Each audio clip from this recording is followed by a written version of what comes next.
Today on the prime ingredient, I'm making a charcuterie board, also known as a Mezza Platter in Arabic. I'm using the prime ingredient, olive oil.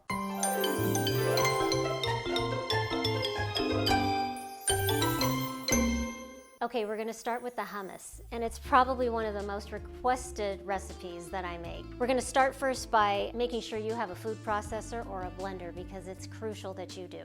All right, and the ingredients that you're going to need for this are a rather large can, the 29-ounce can of garbanzo beans, a half a cup of tahini, which is a sesame paste that's all ground up together, and it looks a little bit like peanut butter, like a really thin peanut butter. But without that paste, you really don't have hummus, you just have a chickpea dip. Okay, so it's all about the paste. Here's a couple brands that I like. This is Sadaf and this is Al Wadi, and both of them can be found at a Middle Eastern market. You can probably find tahini paste now in a larger grocery market too, because it's becoming a little bit more mainstream. The other ingredients you're going to need are lemon juice, fresh squeezed, please. I know they're really cute, but you know, the little plastic little lemons from the produce section, but leave those and get the real stuff and squeeze it yourself because it does make a difference. And then this is the reserved juice, the liquid, the brine from the chickpeas. Okay, so reserved, about a half a cup of that. You're gonna need it to thin out the hummus. And then of course you're gonna need garlic, salt, and the prime ingredient. Let me just talk to you about the one that I'm using today. Although I have many favorites, this one is delicious. It's from Lebanon. It's the real stuff. It's extra virgin olive oil, and I don't know if you can see this, but it's film. It's got a little filminess to it. That means it's unfiltered. So it's got a really deep, grassy, wonderful flavor that's going to bring out wonderful flavors from the chickpeas and the tahini. The olive oil is going to make that difference, okay? So this is one that I use. I also enjoy a couple from Trader Joe's, and there's a really nice one from Cullen Creek. This is another one of my favorites. This is Carapelli, and this is a really delicious unfiltered one too. I'm a big fan of unfiltered extra virgin olive oil. First press, of course, okay? All right, so let's start by making this hummus, and I'm gonna turn on the food processor and not say a word because you won't hear me. Let's get it going. Garlic.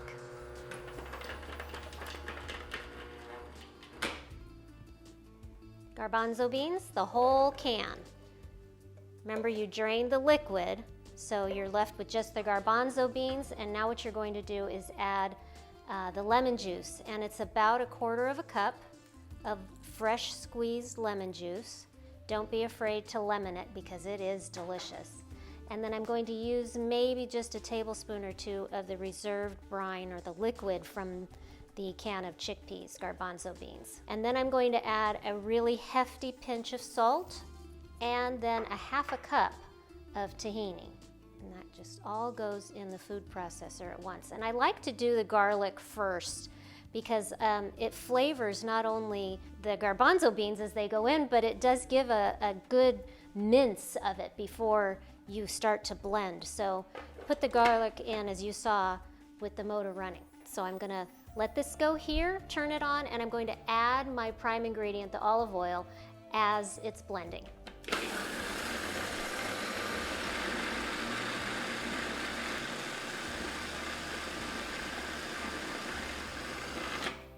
And seriously, folks, that's it. Give it a taste.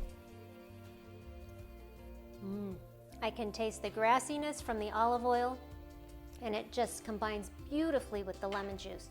Freshly squeezed, of course. So I'm going to plate this up, and then we're going to platter our charcuterie tray, our Mezza Platter.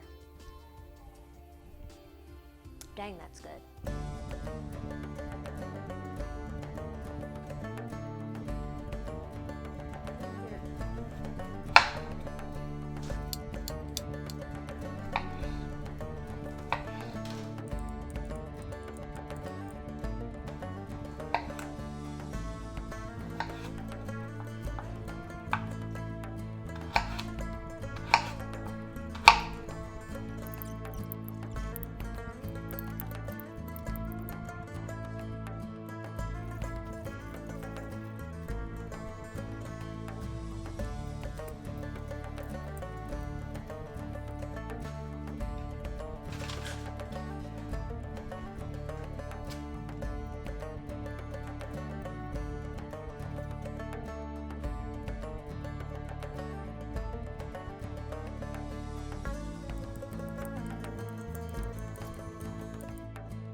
Okay, so in the Middle Eastern culture, food is part of hospitality.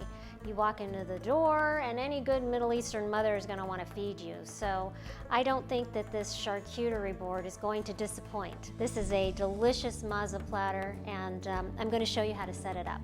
So here is the hummus that we just made. I drizzled it with some of our prime ingredient olive oil and also a little sprinkle of paprika too. Gives it a little bit of flavor. Delicious, delicious hummus.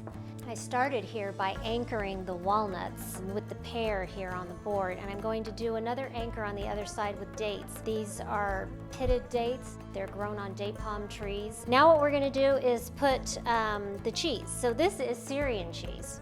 And Syrian cheese was a staple in my house, and it's a cow's milk cheese that is super, super pressed, almost like Monterey Jack cheese is. And my mom used to make this from scratch. So I'm going to layer these in two different areas on the charcuterie board. I think I'll put it this way. It looks kind of pretty. And you want to fill it up. You don't want to pack it with stuff. But you want it to breathe with some room around it that you can add some greenery to. So I'm going to add another cheese here. This is Armenian string cheese, and it comes in a rope. It's really, really cool.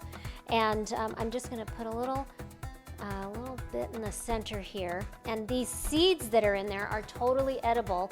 They have a delicious kind of anise flavor to them, and it flavors the cheese as well. So explore with a bunch of different Middle Eastern cheeses, because you'll be shocked at how many there are and how delicious they are. I'm putting capicola, which is an Italian and Corsican pork cured meat, or a salumi, and I'm gonna put that right there. That looks really pretty. Off to the side with my hummus, I'm going to keep a basket of triangled cut pita bread, so that's going to be on the side here.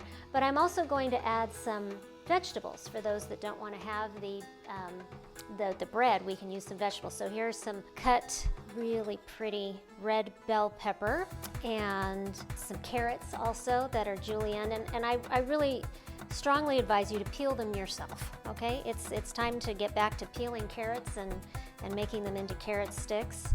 And it's not that difficult, but it adds a beautiful color to that. So we're going to add some Mediterranean olives, of course. Gotta have olives. And that looks pretty good. Now, to give it a little bit more of a decorative look, I'm going to add some of the Middle Eastern spices that are very traditional. So this is za'atar. It's a blend of a bunch of different thymes with some sesame seeds also, and it's used as a great flavor. Growing up, nobody knew what za'atar was, and now everybody uses za'atar in their cooking, so thank you. We are the OGs of that. Just sprinkle it a little bit on the Syrian cheese. The Armenian cheese doesn't need anything. You've already got the anise flavored seed in there. Now, because I'm Middle Eastern and because we like to do things in abundance, after we decorate our charcuterie platter here, what I'm going to do is make an array of little dips here for you so that you can have a bunch for your friends. So here we have hummus, right? We've already done that. And now what we're going to do is a little Lebanese spread. So you've heard of Greek yogurt before, right? Well, this is the essence of Greek yogurt. This is the best ever. This is kefir cheese, and it's ultra strained yogurt. And you just eat it straight out of the container. You can put it with your shawarma. You can also make a tzatziki from it as well, but it's super thick, wonderfully rich, and delicious with olive oil. So we're gonna get our prime ingredient olive oil that we've been using, and then just like we made a little bit of a puddle of olive oil, we're going to do the same in the Lebni. So a little drizzle, and you eat it with, a lot of drizzle. That's okay, it's still really good. You eat it with pita bread as well, just like a normal dip. And then to give that a little bit of color, a little bit of chopped mint. Super good. There you are. This is the charcuterie spread, also known as a Mezza Platter, where everyone can come and feast, have a good time, and enjoy the prime ingredient of olive oil. So Get the charcuterie boards out, fill it to the brim, and have a great time. Thanks for joining me at The Prime Ingredient. We'll see you again soon.